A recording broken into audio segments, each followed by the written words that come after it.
बिस्मिल्लाहिर रहमानिर रहीम नाहमादुहु व नुसल्ली अला रसूलिहिल करीम। माननीय सभापति, उपस्थित सम्मानित श्रद्धेय प्रिय भाइरा, अस्सलामु आलैकुम व रहमतुल्लाहि व बाराकातुहू। আমি মহান আল্লাহর শুকরিয়া আদায় করছি। আপনাদের এই বিশাল সমাবেশ মনে হয় যেন এটা একটা কেন্দ্রীয় সমাবেশ, ইউনিয়ন সমাবেশ মনে হয় না, ঠিক কি না?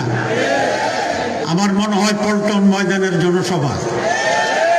আরও যদি বলি তাহলে এরকম উদাহরণ দিয়ে বলা যাবে, কোনো কোনো জায়গায় কেন্দ্রীয় প্রোগ্রাম হয়েছে আরও ছোট হয়। আলহামদুলিল্লাহ, আপনারা যেভাবে আজকে উৎস উদ্দীপনার সাথে এখানে আসছেন সেই জন্য আমি আপনাদেরকে ধন্যবাদ জানাই।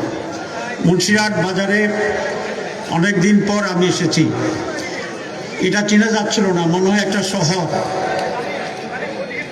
মুন্সিরহাটে অনেক বড় বড় বিল্ডিং শহরে রূপান্তর হয়েছে। আমার সাথে একজন বললেন এটাকে পৌরসভা করা যায় কিনা, এই চিন্তা উদ্যোগ আপনি গ্রহণ করবেন। আপনারা কি পৌরসভা করতে চান? আমি জানি না আইনগত, যেহেতু 14 পৌরসভা একটা আছে, কত দূরত্বের প্রশ্ন। তবে 14 গ্রাম এই মুন্সিরহাট বাজার একটি পৌরসভা তুল্য একটি শহরে রূপান্তরিত করার জন্য আমরা চেষ্টা করবো ইনশাআল্লাহ। এটাকে আধুনিকায়ন যদি আমরা করি তাহলে অনেক স্যাটেলাইট সিটি বলা হয়, খুব ছোট ছোট সুন্দর 3টা শহর। তো মুন্সিরহাটকে সেরকম একটি স্যাটেলাইট সিটি তৈরি করার সব ব্যবস্থা এখানে আছে বলে আমার এটা মনে হচ্ছে। অনেক উপজেলা শহরও আছে, ইভেন কি 14 গ্রাম প্রপার জানি না, এখানে 10 তলা বিল্ডিং আছে মুন্সিরহাটে, ঠিক না?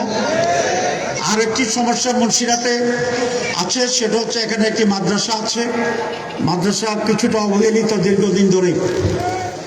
আমরা যদি ইনশাল্লাহ সুযোগ পাই, নির্বাচিত হই, তাহলে এই মাদ্রাসাতে একটি বড় ধরনের ভবন তৈরি করে একটি রেসিডেন্সিয়াল মাদ্রাসা তৈরি করা যায় কিনা সেই জন্য আমরা চেষ্টা করবো ইনশাল্লাহ।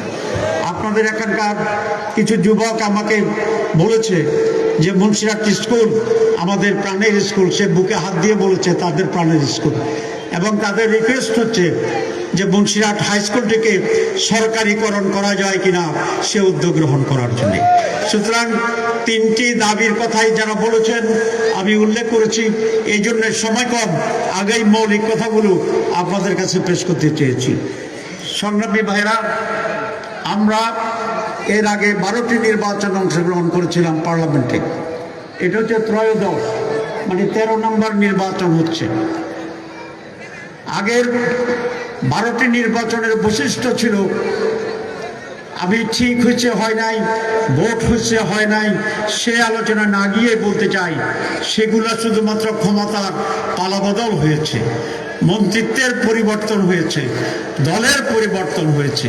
কিন্তু 56 বছর স্বাধীনতার পরও বাংলাদেশের গুণগত কোনো পরিবর্তন হয় নাই। যে সরকার আসছে তারাই দুর্নীতি করেছে, যে সরকার, এবং আজকে আমরা যাদের সাথে প্রতিনিধিত্ব করছি তারাও ক্ষমতায় ছিল, আমরা তাদের অংশীদার ছিলাম। আমাদের 2 জন মন্ত্রী সরকারের থেকেও কোনো দুর্নীতি করে নাই, এটা আপনারা জানেন কি না? এটা প্রমাণিত সত্য। সুতরাং আজকে দুর্নীতি বাংলাদেশের 1 নম্বর সমস্যা। বাংলাদেশকে যদি দুর্নীতি মুক্ত করতে হয় তাহলে 11 দলীয় যে জোট, সেই জোটকে আপনাদেরকে ভোট দিতে হবে। কারণ আমরা যে দুর্নীতি মুক্ত, এটা কোনো আমাদের ওয়াদা নয়, এটি প্রমাণিত সত্য। এবং আমরা যদি ইনশাল্লাহ ক্ষমতা যাই, দুর্নীতি নির্মূল করে দেব আমরা। বাংলাদেশে আজকে আমরা শুনেছি যে নতুন জালেম সরকার নাকি এসেছে, জালেম দল আসছে। একজন বলেছিল, হ্যাঁ কথাটি সত্য। কারণ যারা এই পরিবর্তনের পরে আবার পুরানো চাঁদাবাজিকে প্রতিষ্ঠা করেছে, মানুষের জায়গা দখল করে নিয়েছে, উচ্ছৃঙ্খলতা প্রদর্শন করছে, সেটাই তো নতুন জালেম হতে পারে। কি বলেন আপনারা? এই নির্বাচনটি হচ্ছে জুলুমতন্ত্র থেকে বাংলাদেশকে রক্ষা করা নির্বাচন। চাঁদাবাজদেরকে নির্মূল করা হবে কিনা সেই সিদ্ধান্তের নির্বাচন।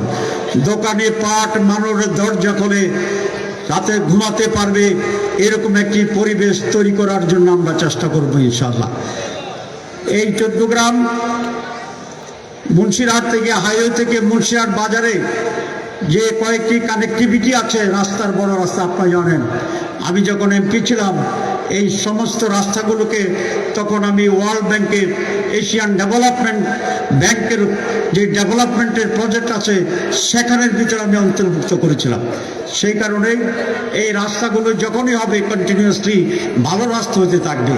বিশেষ করে যে ফখরুদ্দিন রোড 32 কিলোমিটার, এই ফখরুদ্দিন রোডটি পরিপূর্ণভাবে আমার সময় পাকা হয়েছিল। এটা এখন আবার রেনিউ হয়েছে, আমি দেখলাম বেশ ভালো রাস্তা। এত ভালোভাবে হলো কেন? এটা সাধারণ এলজিডির ডেভেলপমেন্ট প্রজেক্টের আওতায় নয়, এটা আমি ওয়ার্ল্ড ব্যাংকের আওতায় এটাকে নিয়ে গেছিলাম, বিশ্ব ব্যাংকের আওতায়।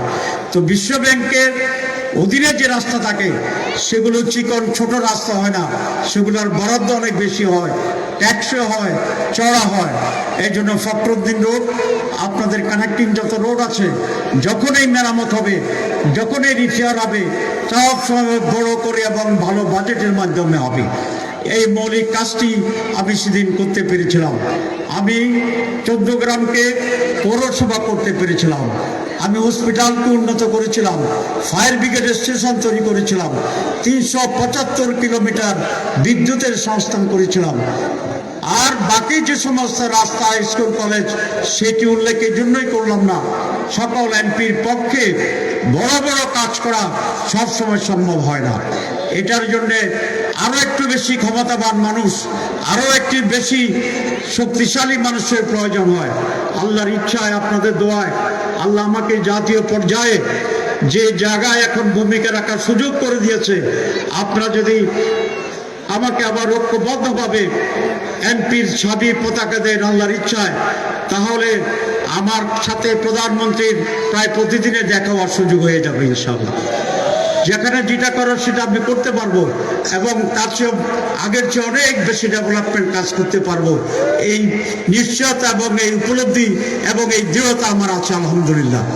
আমি আরেকটি কথা বলে শেষ করতে চাই। বিভিন্ন দলের ভাইরা এখানে আছেন, বিভিন্ন রাজনৈতিক ফিলসফির লোকেরা এখানে আছেন। আমি আপনাদের সকলকে সম্মান করি, শ্রদ্ধা জানাই। যদি এটা দলীয় নির্বাচন হতো তাহলে আপনারা যে যে দলের লোককে ভোট দিতে পারতেন, কিন্তু এই নির্বাচনে দলের নেতা নির্বাচিত হবে না, 14 গ্রামের সকল মানুষের নেতা, সংসদ সদস্য আমরা নির্বাচন করতে চাচ্ছি। আমরা যদি সেখানে সঠিক সিদ্ধান্ত না নিই তাহলে আমরা 14 গ্রামের মানুষকে বঞ্চিত করব, এই দায়ভার আমাদের আছে। দুই, আমি যেটা বলেছি, আমি যখন এমপি ছিলাম 14 গ্রামে কোনো খুন হয়নি, আপনারা জানেন। কারো বাড়িতে আগুন জ্বলেনি, রাজনৈতিক কাকে হ্যারাস করা হয়নি। এইবারও যখন এই দেশে নতুন বিপ্লব হয়, আমি তখন কেন্দ্রীয় কারাগারে বন্দী ছিলাম। 22শে জুলাই আমাকে অ্যারেস্ট করা হয়েছিল, 5ই আগস্টে বিপ্লব সাধিত হয়েছে। সেই জেলখানা থেকে আমি প্রথম যে টেলিফোনটি করি 14 গ্রামে, আমি নির্দেশ দিয়েছিলাম 14 গ্রামে যাই ঘটেছে এখন আর কোনো আকাশের ধোঁয়া যেন না থাকে, কোনো ব্যক্তির উপর যেন হামলা না হয়, কারো বাড়ি ঘরে যেন হামলা না হয়, কারো উপরে জুলুম না হয়, অন্যায়ভাবে কারো প্রতি কোনো মামলা হয়। আলহামদুলিল্লাহ এই 18 মাসে আমি কারো বিরুদ্ধে মামলা দেইনি, কারো উপর অত্যাচার করেনি। আপনারাই বলুন, আমাদের লোকেরা কি কারো বাড়িঘর হামলা করেছে? করে নেই। দ্বিমত ছিল, সন্ত্রাস ছিল, অত্যাচার ছিল, জুলুম ছিল। কিন্তু এই পরিবর্তনের পরে সারা 14 গ্রাম যাতে শান্ত থাকে, প্রতিশোধ না হয়, প্রতিহিংসা রাজনীতি না হয়, সেই ব্যাপারে আমি কঠোর ভূমিকা পালন করছি। এই জন্য সকল দল মত নির্বিশেষে সকলের কাছে আমার আবেদন থাকবে, পার্লামেন্ট নির্বাচনে আপনারা যদি আমাকে নির্বাচিত করেন, আপনার দল করবেন বিএনপি, কোনো আপত্তি নাই। আমি আপনাদেরকে সম্মান করি, সহযোগিতা করব, কিন্তু ভোটটা আপনারা ব্যক্তি তাহেরকে দেবেন, এই আবেদন আমি আপনাদের জানাতে চাই। যদি আমাকে নির্বাচিত করেন, আমি ওয়াদা করতে চাই আপনাদের কাউকে আমি ভিন্ন চোখে দেখব না ইনশাআল্লাহ। সকলের নিরাপত্তা বিধানের দায়িত্ব আমি নেব, উন্নয়নের দায়িত্ব আমি নেব। রাজনৈতিক প্রতিহিংসার কবর রচনা করা হবে। প্রত্যেকেই স্বাধীনভাবে তার মত এবং আদর্শের ভিত্তিতে কাজ করতে পারবেন ইনশাআল্লাহ।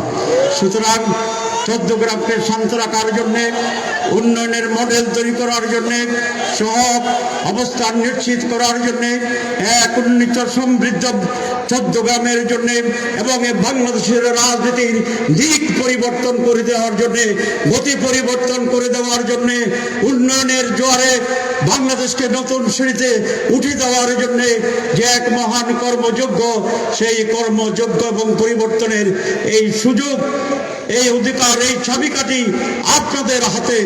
12 তারিখে চৌদ্দগ্রামবাসী দলমত নির্বিশেষে ঐক্যবদ্ধভাবে যদি সেই ভূমিকা পালন করে আমরা এক ইতিহাস রচনা করতে পারি, তাহলে নতুন বাংলাদেশে চৌদ্দগ্রাম এক বিশাল দেদীপ্যমান উজ্জ্বল বাতিঘরের মতো ইনশাআল্লাহ আকাশে জ্বলবে। আমাদের সম্মান বৃদ্ধি পাবে, সমৃদ্ধি বৃদ্ধি পাবে, অধিকার রক্ষা পাবে, আমরা আমাদের মর্যাদাকে সমন্বিত করতে পারবো। এই জন্যেই আগামী 12 তারিখ ভোরবেলা আপনারা উঠে সকলে ভোট কেন্দ্রে এসে উৎফুল্ল এবং আনন্দের সাথে উৎসবমুখর পরিবেশে দাঁড়িপাল্লা মার্কায় ভোট দিয়ে নিজেকে নিশ্চিত করবেন। এই আবেদন, এই অনুরোধ, এই আহ্বান জানিয়ে সবাইকে ধন্যবাদ জানিয়ে আমার বক্তব্য শেষ করছি। আল্লাহ হাফেজ। সকল প্রকার অডিও ভিডিও বিজ্ঞাপনের জন্য যোগাযোগ করুন খবর 14 গ্রামে। ধন্যবাদ।